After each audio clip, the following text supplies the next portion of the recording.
Estamos aqui com mais um vídeo do canal Estudo de Análise Real, ensino através de vídeo caseiro.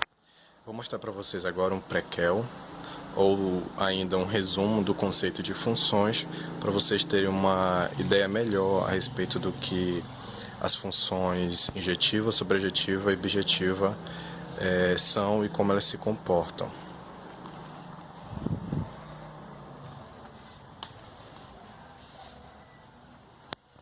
Bom, inicialmente eu afirmo o seguinte: o que é uma função? É uma estrutura matemática que constitui de três partes, que é constituída de três partes: domínio, contradomínio e uma lei, ou regra que associa cada elemento do domínio a um único elemento do contradomínio. Essa é a definição prática. Um exemplo disso, nós temos aqui a nossa função g, o domínio x e o contradomínio y. Essa é a estrutura, é um exemplo de uma estrutura em forma de diagrama, onde o meu contradomínio y é também o meu conjunto imagem, que na verdade é o conjunto de todos os elementos que ganham seta. Percebam que os elementos x são chamados também de elementos independentes e os elementos y, os y pequeno do conjunto y, que eu denominei aqui, são chamados elementos dependentes.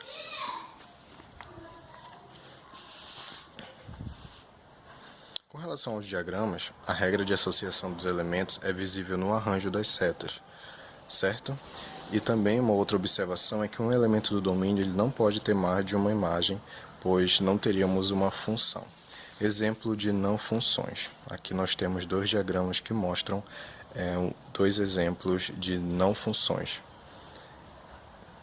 Nesse sentido, nós podemos afirmar que não pode sobrar elementos no domínio, porque se sobrar é porque não são funções, não caracteriza, o diagrama não se caracteriza enquanto uma função.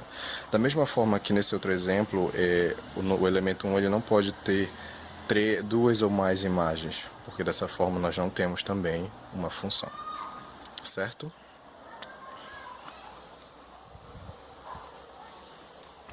Indo mais adiante, há três tipos de funções, que em análise real são as mais comuns e mais importantes, de certa forma. Temos a função injetiva, sobrejetiva e bijetiva. A função injetiva ela é definida deste modo aqui, que vocês estão vendo, a definição resumida em símbolos, e ela permite dizer que a cada dois elementos do domínio, vão em imagens diferentes no contradomínio. Percebam aqui que o conjunto imagem da minha função f ela está contida no meu contradomínio. E nesse caso é uma função apenas injetiva. E observação: podem sobrar elementos no contradomínio. E ainda dois elementos distintos do domínio vão em duas imagens distintas no contradomínio, que foi o que eu disse anteriormente.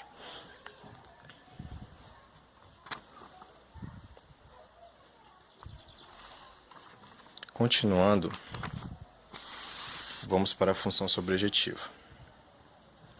A função sobrejetiva tem a seguinte definição: para todo elemento do contradomínio existe um elemento do domínio, de modo que a imagem desse elemento do domínio é igual ao elemento que está no contradomínio. Ou seja, em outras palavras, todos os elementos do contradomínio são imagem de alguém no domínio, certo? Aqui está dizendo que o conjunto imagem é o próprio contradomínio. E nesse sentido, nós temos aqui apenas uma função sobrejetiva. Por quê? Porque o elemento 7 e 8 correspondem apenas à imagem 5. E o que na verdade é possível. O que não pode é que o 7, por exemplo, exemplificando, o 7 não pode ter o 4 e 5 como imagens.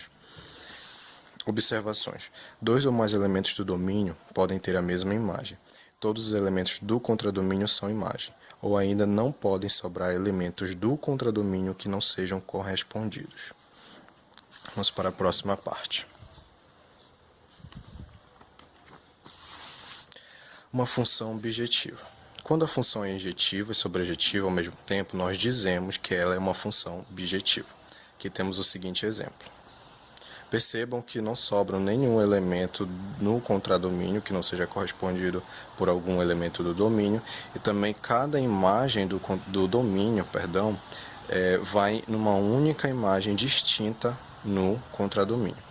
Aqui vale as duas definições de injetividade e sobrejetividade que eu coloquei aqui, que são essas. E agora um exemplo de função que não é nenhuma dos três tipos mencionados anteriormente. Essa função aqui, ela é função, mas ela não é nem injetiva nem sobrejetiva e, portanto, não é bijetiva. Ou mesmo, desde que ela não seja injetiva, ela já não é bijeção, certo? Aí, como está escrito aqui, é uma função, mas não é injetiva nem sobrejetiva e, por fim, obviamente, não é bijetiva. Ou mesmo se não for tão óbvio, eu expliquei anteriormente porque ela não é bijeção, certo? Percebam aqui mais detalhadamente no diagrama que a imagem do 5 e do número 7 são o 6, só que sobra um elemento aqui no 10. E ainda mais, o que eu posso afirmar é que este diagrama aqui, esta regra de escolha de setas, escolha de números, para onde a seta vai, ela não interfere na definição de função. Pelo contrário, ela permite satisfazer a definição de função. Por isso, afirma-se que é uma função, esse diagrama, mas ela não é nem sobrejetiva, nem injetiva e, portanto, não é bijeção. Nós vimos a parte por meio de diagramas, a parte estrutural por meio de diagramas, como uma função se representa por meio de diagramas. Mas também uma função ela pode ser vista através de uma estrutura algébrica, como por exemplo temos esses aqui. Ó. No item I, temos a nossa função f que vai dos naturais nos naturais, com esta lei aqui, ó, com esta lei. Também pode ser representada dessa forma ou dessa forma. E temos aqui alguns dizeres, né? A função f é injetiva apenas e x é a variável independente, y é a variável dependente. Temos aqui no item 2 a nossa função g, que vai dos reais nos reais, com essa lei. E temos aqui no item 3 a nossa função, que vai dos reais nos reais, dada por esta lei. Certo? Então, por aqui termina o nosso vídeo.